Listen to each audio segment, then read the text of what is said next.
This is just Kyle's entrance today. Why mine? I don't know. I just What? don't. Good morning. What's today? It's your- Tuesday? It's Kyle's birthday. Woo! Yeah. My very unbirthday. Happy Okay. birthday, Kyle. Right, guys? All right.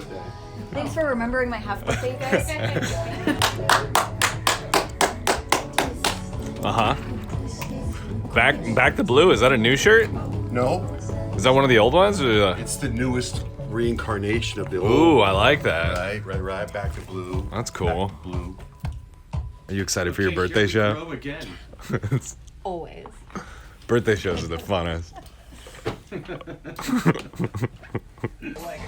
Oh my God, there's sauce everywhere. Teriyaki everywhere. It's John Jay and Rich. Our phone number is 877-937-1047. You can call us right now. Jump on the air with us right now. It's Tuesday, April 28th. I got to tell you something, some advice I tell you not to do. Not to do. It's very important. Do not watch episode 6, the last episode of Waco, before you go to bed. Oh, that's heavy. Holy mackerel. It's a 6-episode series. It's Waco. It's one of the top 5 shows on Netflix right now. My wife wanted to watch it with me. We started on Sunday. We finished it last night. It's incredible. The show's incredible. Right? Grant saw it. Grant, 100%. right? So Suzette, glad you you're watched in. it. Uh-huh. And when it was over, my wife was like just blown away that this happened in our country, that this happened just 25 years ago.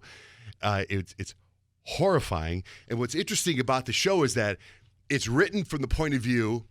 So there was a documentary or a book written by the FBI agent who was a negotiator, a guy named Gary, and it was written by a guy who lived in the cult complex by a guy named Thibodeau. So both these people wrote successful books, and they made this movie from the points of view of both people, right? Mm-hmm. So Gary, the negotiator, he gets fired, and when he gets fired, the next day, all hell breaks loose and 75 people die. It's terrible. My wife was so bent out of shape. Now, keep in mind, I don't like watching TV with my wife already because she makes me have to watch every episode. I would have finished this on Sunday, right? So she's so caught up, and she's such a beautiful human being. And she's like, why? Why did this happen? Why? And I'm like, I don't know. And I go, look, it's 9:15. I got to go to bed, right? But she still wants to talk about the show. So cut to 15, 20 minutes later, I ended up going to the bathroom, and it was like my stomach, bubble guts. I was in there a while. I hadn't been there for a while. And I come out of the bathroom.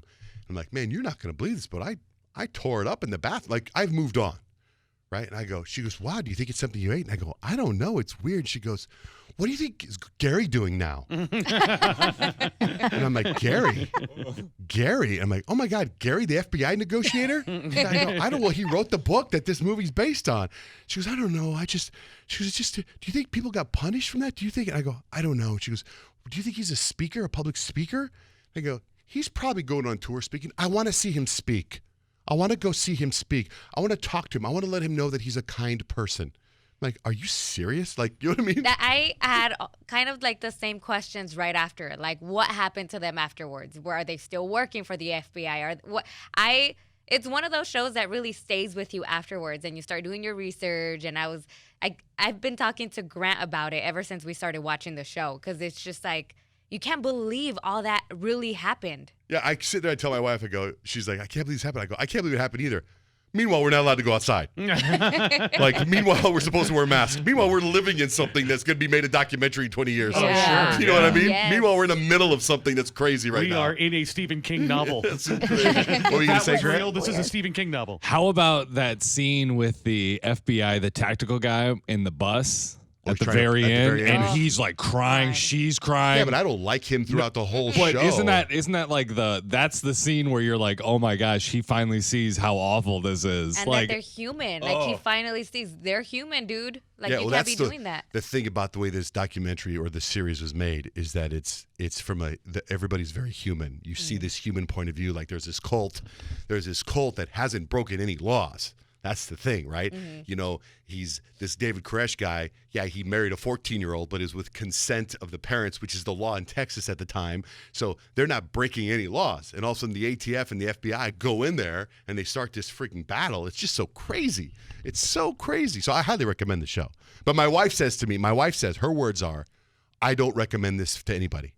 She doesn't want anyone to see this because of the stomach pain it gave her and the way she felt when it was over. It is heavy. It's a heavy show to watch. Yeah, I know. So it's called Waco.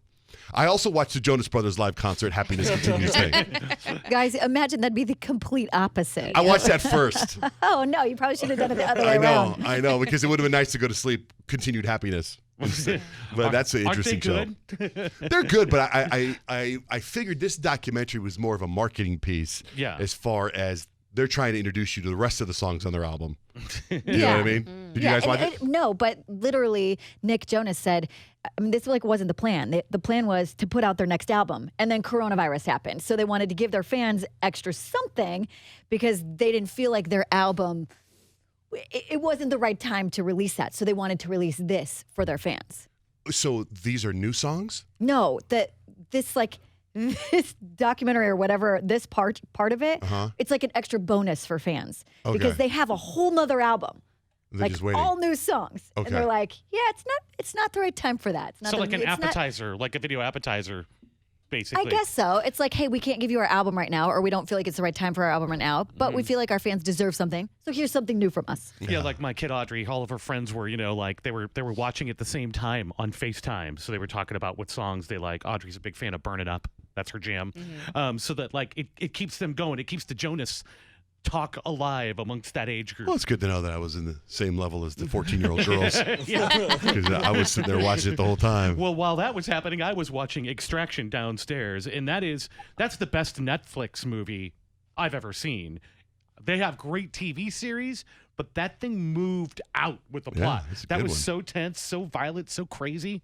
That I recommend. That's why it's number one. Oh, it's incredible. Also, so I got to tell you, I was texting with Suzette while we were having dinner last night because it got a heated argument at my dinner table about the Clone Wars, which is on Disney Plus, and this is a funny conversation that my wife had with me about my kids. So my kids, my three boys, Jake, Kemp, and Dutch, 17, 16, and 13. The three of them are having this conversation that turned into a heated argument about the Clone Wars, which is on Disney Plus. It's the new version of it, right? It's the last season. It's all about Star Wars. It's just like this cartoon. It's like a different storyline while we know what's happening with Anakin and, all the main characters. And it goes into, the discussion is, because it leads into the last movie, which is the Revenge of the Sith, right? So it's this heat, and it starts like the conversation at the dinner table. My kids are getting angry at and I'm like, hold on. I go, everybody calm down. I go, let's just have a normal conversation. And they're talking about, Jake says it takes place at the same time in the beginning of Revenge of the Sith, and then the other two start fighting, and then there's General Grievous got killed here, and Dooku did, all kinds of stuff, right? And then finally, like, my wife's like, let's settle down. And she's like, I feel like I'm listening to, you guys are speaking Chinese, because she doesn't know anything that's going on. And she looks at me, she goes, do you understand all this? And I said, yes. I go, I've only seen a couple of the episodes, but yes, I understand. And then she has this like smile on her face, and she goes, did you ever think 17 years ago that you'd be sitting here talking to your kids about Star Wars? Aww. And I said, yes. Yes, I did. You're the worst. If one thing I ever thought about my future with my children was that I was going to talk about Star Wars. Not basketball, not cars, and not guns. Star Wars, yes.